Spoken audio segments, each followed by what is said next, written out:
Alors nous pouvons peut-être partir ensemble de ce qui est absolument certain. Qu'est-ce qui est véritablement certain? De quoi je peux douter de tout? Je pense qu'on peut tous douter de nos croyances, de nos sensations. On peut même mettre en doute le fait que ceci soit un état de veille. Peut-être que nous sommes en train de rêver. Vous vous souvenez de cette petite histoire de Chuang Tzu qui disait qu'il se réveille, qu'il avait rêvé qu'il était un papillon. Et soudain, il se demande s'il n'est pas un papillon en train de rêver qu'il est Chuang Tzu. Par contre, je ne peux pas, et vous non plus, on ne peut pas douter du fait que je suis en train d'être. C'est vraiment évident, n'est-ce pas? Je suis en train d'être. Si je vous pose la question, à chacun donc, est-ce que tu es en train d'être?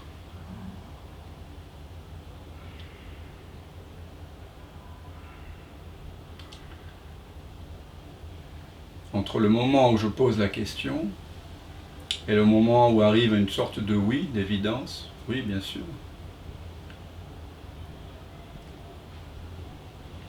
Il s'est passé quelque chose. Et en même temps, il ne s'est rien passé. C'est assez mystérieux. Mais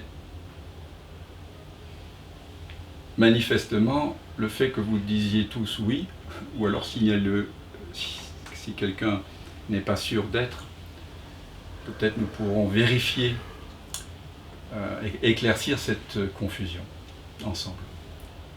Mais le fait que la plupart d'entre vous, probablement, avez exprimé un oui évident, cela vient du fait que, au moment où je vous pose la question, il y a un silence. C'est le moment où la conscience, ce que nous sommes, profondément, l'être, vérifie lui-même qu'il est en train d'être. L'être se sait être. Le fait que vous répondiez oui à cette question est une preuve que vous êtes en train d'être. Parce que vous n'avez pas dit oui en vous référant à votre imaginaire, à votre mémoire. Vous n'avez pas dit oui en vous basant sur les sensations du coccyx, du genou, des mains, et en vous identifiant à un corps. Quand je vous demande « est-ce que tu es en train d'être ?», c'est comme si on était invité à plonger profondément en nous-mêmes. À plonger dans ce que il s'appelait Laurent de la Résurrection, appelé dans ses maximes spirituelles le cœur, le silence du cœur.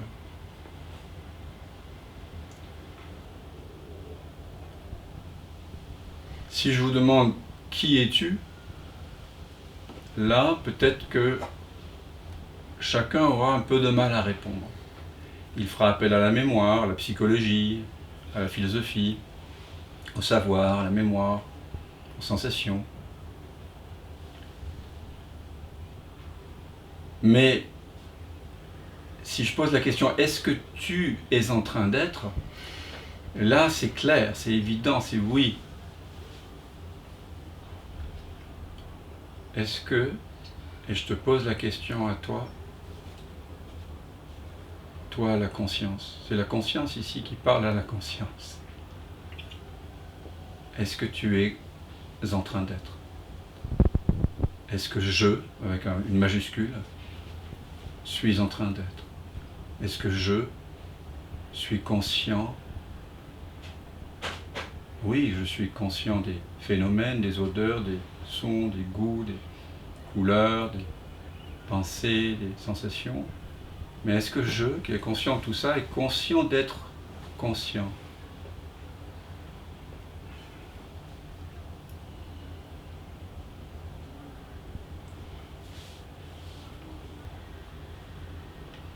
Soudain, la pensée n'a plus rien à dire. Elle se dissout dans cette évidence.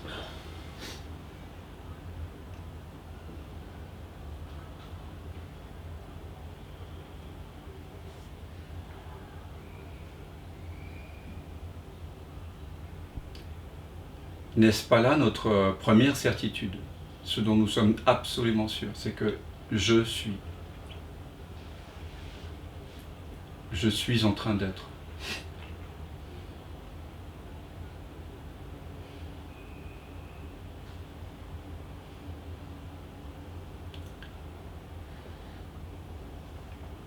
Et là, attention. Quand je disais tout à l'heure que c'est la conscience qui parle à la conscience, ça peut paraître être une boutade, mais non. C'est ce que j'ai à dire de plus juste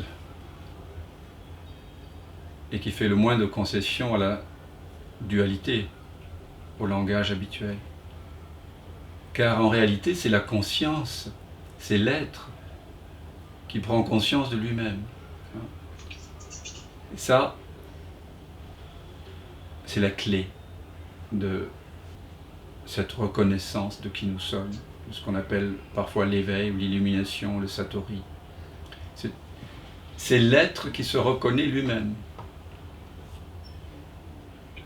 Il se connaît déjà, l'être se connaît déjà, et en même temps, c'est comme s'il s'était momentanément oublié.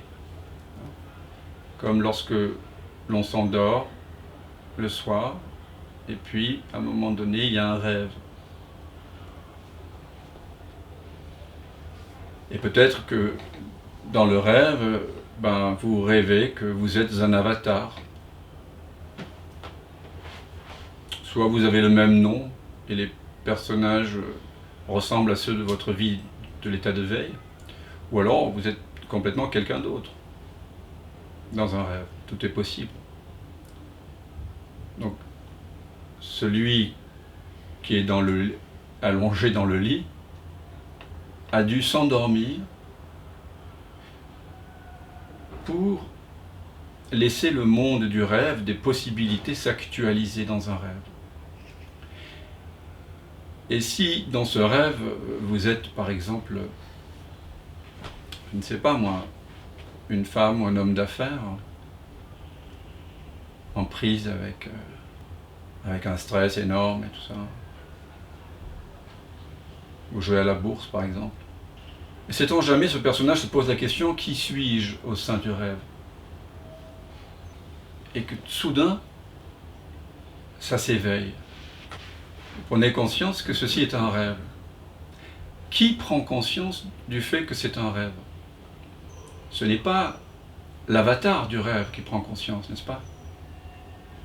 Quand vous prenez conscience que vous êtes en train de rêver, que le rêve nocturne est rêvé par quelqu'un qui est allongé dans son lit, vous réalisez que tout le rêve, l'avatar pour lequel vous vous preniez, y compris les décors du rêve, le scénario, les personnages, les sons, les odeurs, les goûts, tout,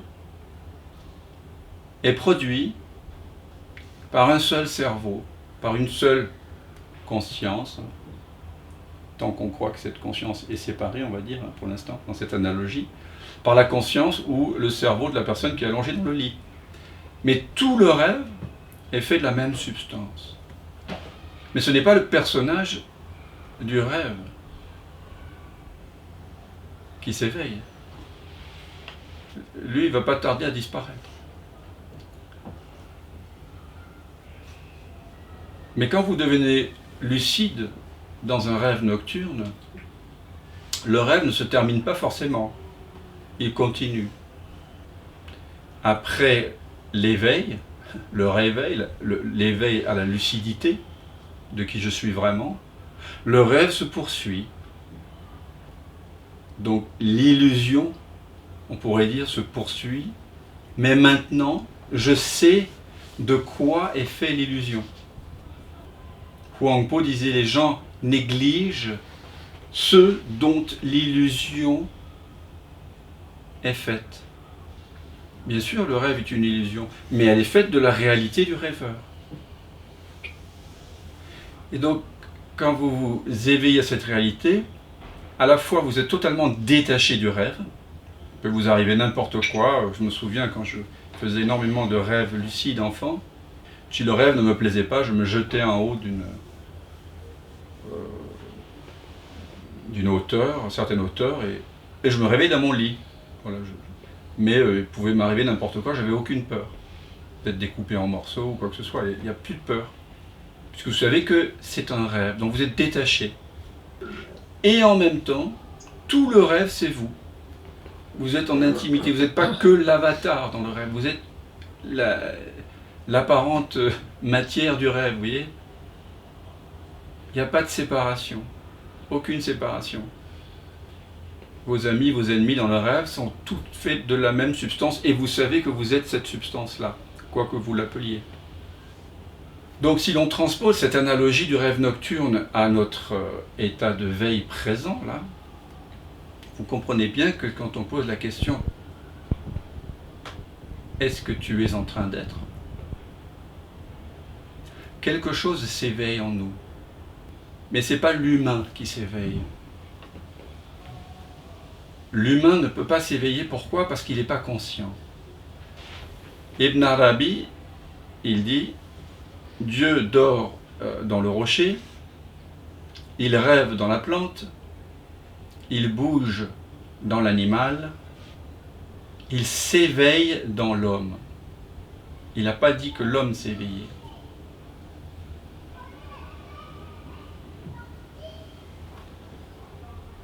C'est toujours la conscience qui s'éveille, ou Dieu, ou la lumière, ou le soi, vous appelez ça comme vous voulez, le un. Et il semble que dans ce rêve dans lequel nous sommes, certaines techniques habiles, certaines clés non duelles, certains jeux de révélation, certaines invitations contemplatives de notre expérience présente sont particulièrement efficientes pour que l'être se rappelle pleinement à lui-même. C'est un peu comme si, dans l'histoire du petit poucet, il met des cailloux blancs pour pouvoir revenir à lui-même. Ses parents, ceux en qui il a fait le plus confiance, l'égarent dans la forêt. Et c'est un peu ce qui nous est arrivé. Bon, ils n'ont pas fait exprès, mais nos parents nous ont dit que tu étais quelqu'un, et définitivement, la plupart d'entre nos parents. La société, le langage, tout nous dit tu es quelqu'un, tu es né, tu vas mourir, et le langage nous dit ça aussi. Donc on nous a égarés, et nous souffrons de ce fait. Nous avons oublié notre vraie nature, nous souffrons. Nous avons sans cesse deux peurs majeures qui gouvernent notre vie, qui gouvernent la vie des 8 milliards d'individus. C'est la peur de mourir, parce que je me crois limité dans le temps, et la peur de manquer, parce que je me crois limité dans l'espace. Et ici, la conscience, au cœur du satsang, a mis des petits cailloux. Un des petits cailloux, c'est par exemple la question: est-ce que tu es en train d'être? Est-ce que tu es en train d'être? Par cette simple question, il est possible tout d'un coup de mettre fin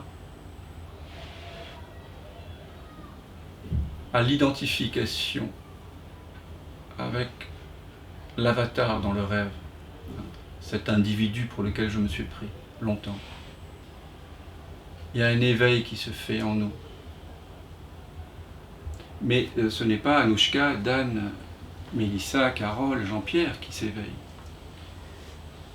C'est la conscience qui cesse de s'identifier à ce qu'elle n'est pas.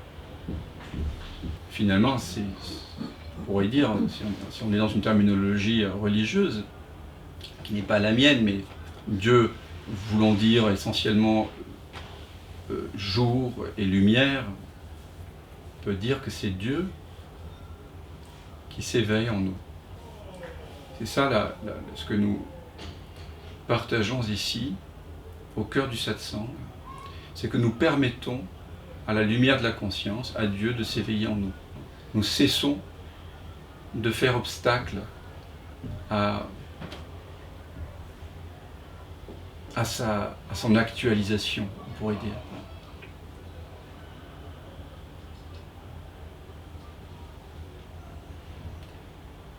Maître Eckhart, dans son sermon 5b, nous dit « La moindre pensée que j'ai est plus grande que Dieu. »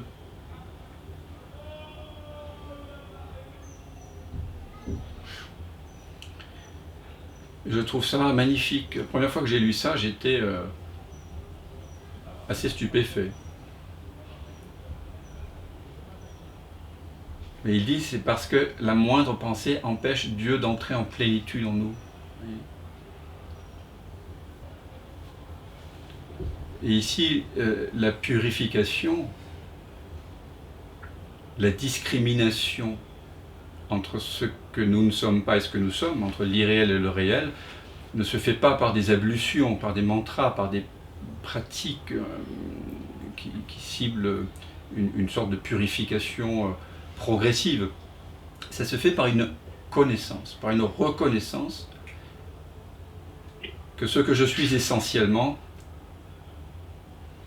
c'est être. Simplement être. Je suis cet être en train d'être. Et donc, tout ce qui n'est pas cet être, les pensées, qui ne cessent d'aller et venir,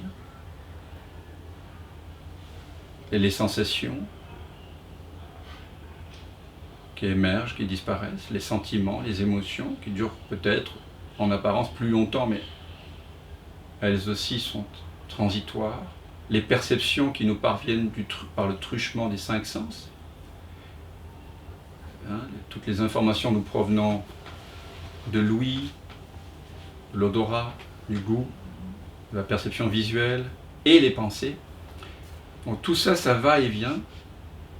Donc ça ne peut pas être ce que je suis, parce que cet être que je suis,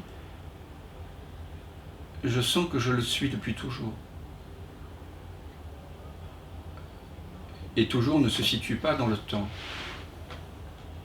Donc c'est par une connaissance, par une reconnaissance que tout d'un coup, l'être que je suis, ce je suis, que je suis, se libère de l'identification au fait d'être une personne séparée, d'être une femme, un homme, et même un humain. Parce que cet être que je suis, ici, qui est toujours présent et qui est conscient, donc on pourrait dire que c'est une sorte de présence consciente, et chacun d'entre nous, nous pouvons expérimenter directement qu'au plus profond de nous, nous sommes cette présence consciente. Cette présence consciente n'a pas, dans mon expérience, mais ne me croyez pas, vérifiez pour vous-même, n'a pas de hauteur, de profondeur, de largeur. Elle n'a pas de limite. Je ne peux pas trouver de limite à la présence de la conscience. Regardez ce qu'il en est pour vous-même. Vous ne devez pas me croire ici, c'est une invitation pour chacun d'entre nous de vraiment voir dans sa propre expérience directe ce qu'il en est. Est-ce que vous pouvez trouver une limite à cette présence consciente qui prend conscience d'elle-même et qui fait qu'à un moment donné, à la question « est-ce que tu es en train d'être ?», ça dit oui. Est-ce que cette conscience, cette présence consciente a des limites ?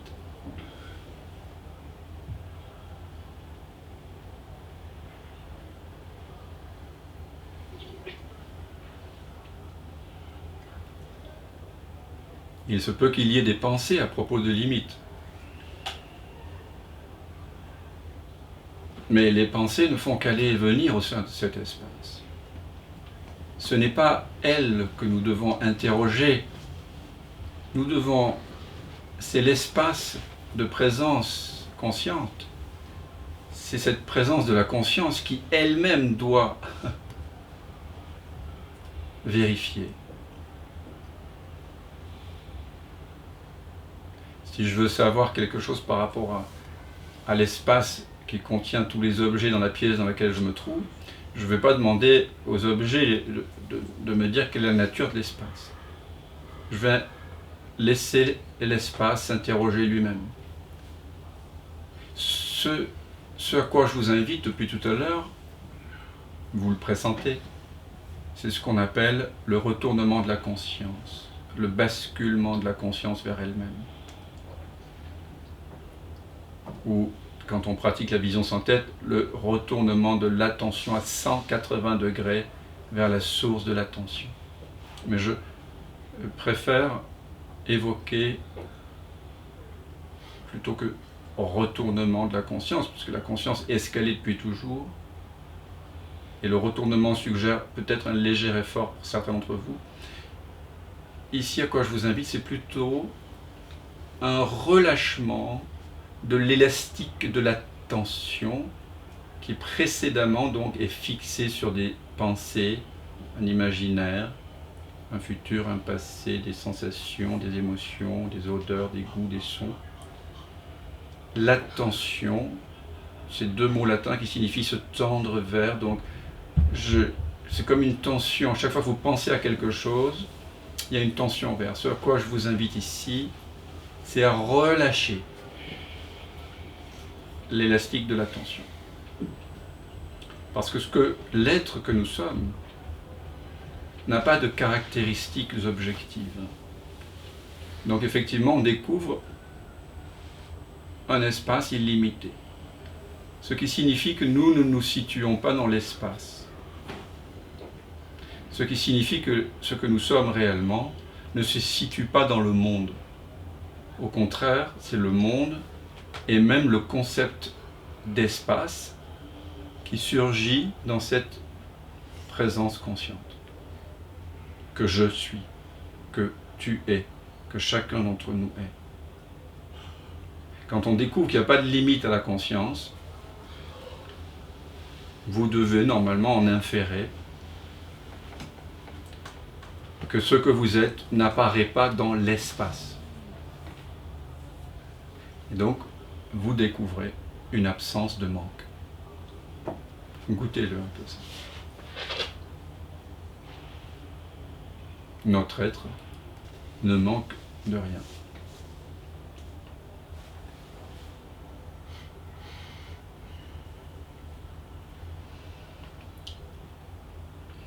Il est complet. Je suis complet. Je, c'est le nom que l'on donne à la conscience. C'était juste momentanément confondu par erreur d'attention. C'était juste une petite erreur d'attention, mais à une personne séparée. Et donc j'ai éprouvé la souffrance du manque. Il fallait être rempli d'expérience pour avoir un ersatz de paix. En discriminant entre ce que je suis réellement et ce que je croyais être mais que je ne suis pas réellement, les sensations, les pensées, les perceptions, je redécouvre que je suis en paix. Je ne manque de rien. Vérifiez par vous-même. Vous êtes ici votre propre autorité, comme disait Douglas Harding.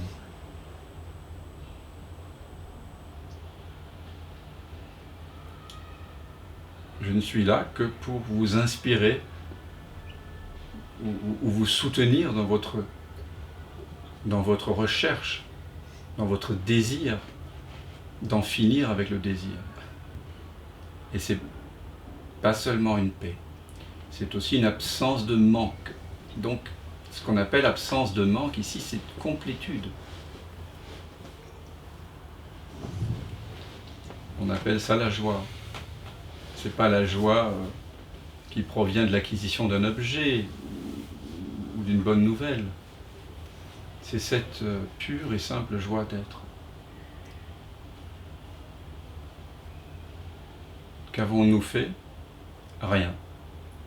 Nous avons juste cessé de prendre la corde pour un serpent. Nous avons investigué la nature de notre être, la nature de la réalité.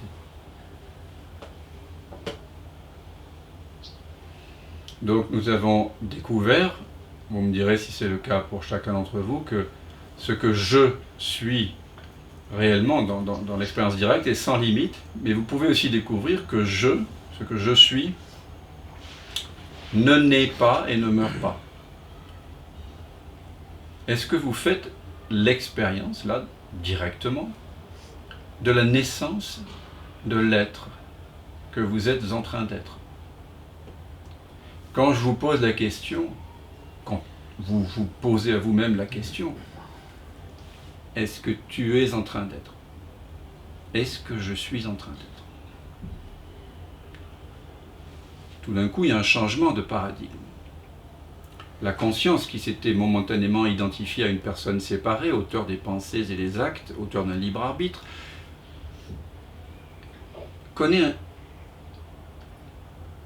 s'arrête de s'illusionner. Il y a un arrêt.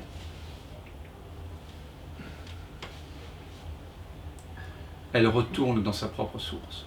Elle cesse de faire comme si elle était une chose. Alors il peut sembler du point de vue mental que l'être apparaît que quand la question est posée. Mais comme il apparaît à chaque fois que le questionnement a lieu, vous pouvez pressentir que l'être est tout le temps là, tout le temps disponible. C'est simplement par une sorte de maya, d'illusionnement, d'inattention, que cette paix, cette plénitude ne se vivent pas continuellement. Donc il suffit finalement d'être attentif. Mais l'attention dont je parle ici, ce n'est pas une attention qui est véritablement dirigée vers un objet.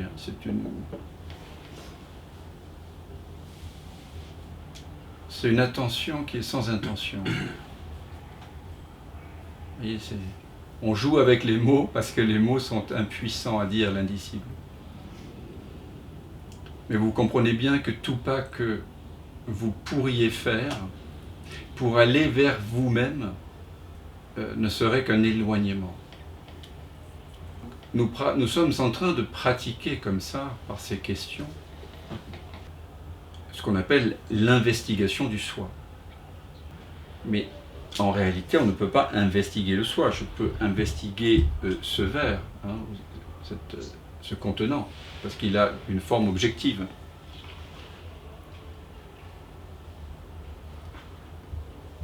Mais je ne peux pas investiguer le soi, puisque le soi est sans caractéristiques objectives. Donc en satsang, nous utilisons un langage particulier. On utilise cet art qu'en sanskrit on appelle vidya vritti, c'est-à-dire la formulation de l'informulable. En réalité, le soi que nous semblons chercher est déjà présent. Et c'est pour ça que Rumi dit « ce que tu cherches, te cherche ».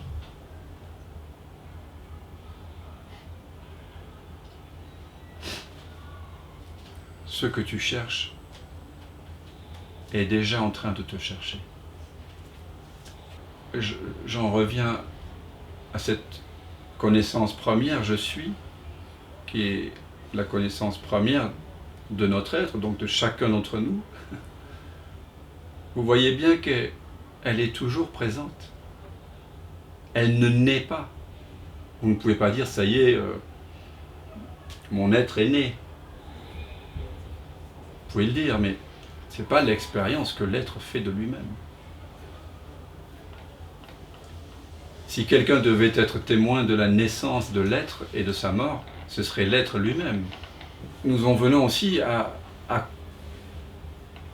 sentir, ou en tout cas faire l'hypothèse, pour moi c'est évident, mais les plus récalcitrants d'entre vous pourront au moins faire cette hypothèse. Elle est parfaitement scientifique, puisque elle est expérimentée à chaque fois que vous vous posez la question, que l'être que vous êtes ne naît pas. Il ne commence pas quelque part. Il est. Vous êtes. comme disait Parménide, ce qui est ne cesse jamais d'être.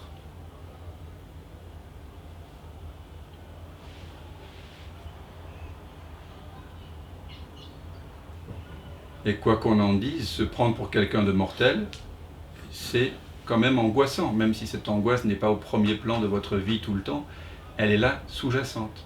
Et peut-être, vous pouvez réaliser que tant que vous vous prenez pour quelqu'un de séparé, votre vie est gouvernée par deux peurs, la peur de mourir et la peur du manque. Et toutes les actions, les pensées, les relations, les activités que vous entreprenez, et la façon que vous avez de vous relier au monde et aux autres, à la nature, aux animaux, etc., aux objets, est conditionnée par le désir d'alléger ces deux peurs. Nous n'en sommes pas conscients. Donc nous sommes sans cesse en train de nous défendre, de contrôler, d'espérer, de se lamenter.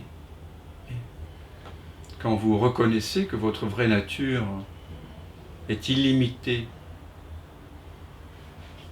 et sans naissance, donc sans fin, au moment où vous réalisez cela, c'est comme réaliser au cœur du rêve nocturne, ah, je ne suis pas cet avatar dans le rêve, je suis tout le rêve. Je suis cela qui rêve le rêve et qui prend la forme de tout le rêve. Donc il n'y a plus de peur et plus de manque. Quand l'avatar est sur le point d'être piqué par un serpent dans le rêve, il voit sa vie défiler, la peur. Au moment même où vous réalisez que vous êtes le rêveur qui rêve le rêve, vous pouvez même aller vous faire piquer sciemment, comme le faisait le mystique Halage. Comme preuve de votre confiance que vous n'êtes pas le rêve, de votre confiance en Dieu.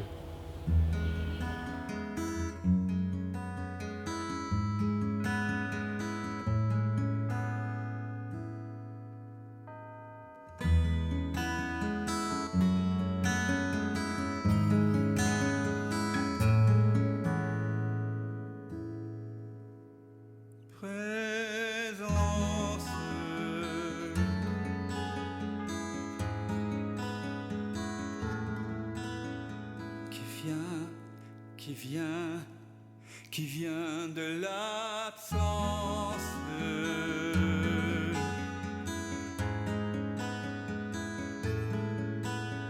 qui se rêve présent, qui donne naissance à ce grand rêve qu'est l'univers et que l'on nomme la vie. Mais la vie, c'est quoi? C'est quoi? La vie n'est que danse et évidence de l'unique présence. Et tout prend naissance en toi qui jamais ne commence.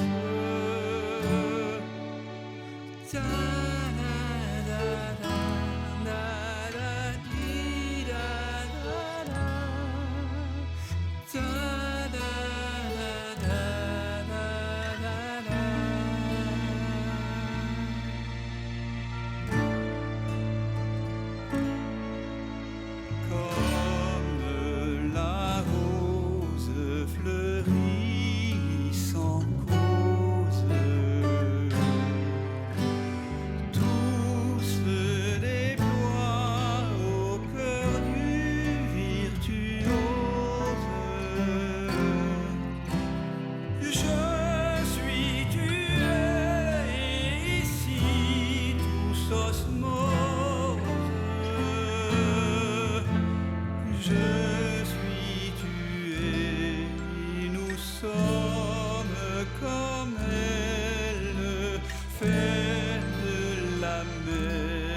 substance.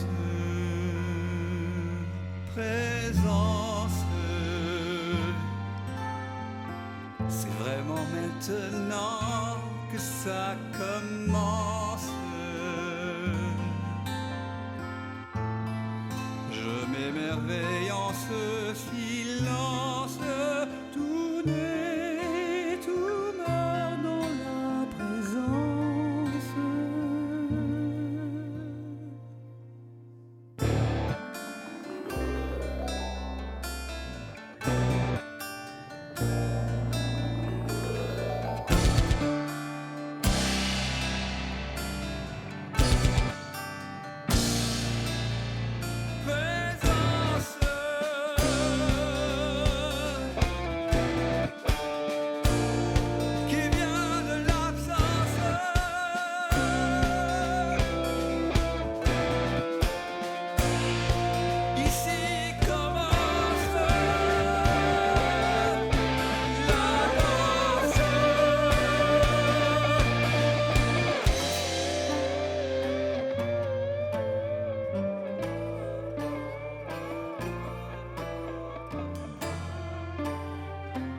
J'ai tant cogné à ta porte pour te connaître, vérité.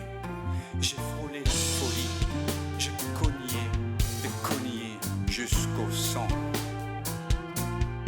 Un jour, la porte s'est ouverte et j'ai su que j'avais frappé de l'intérieur.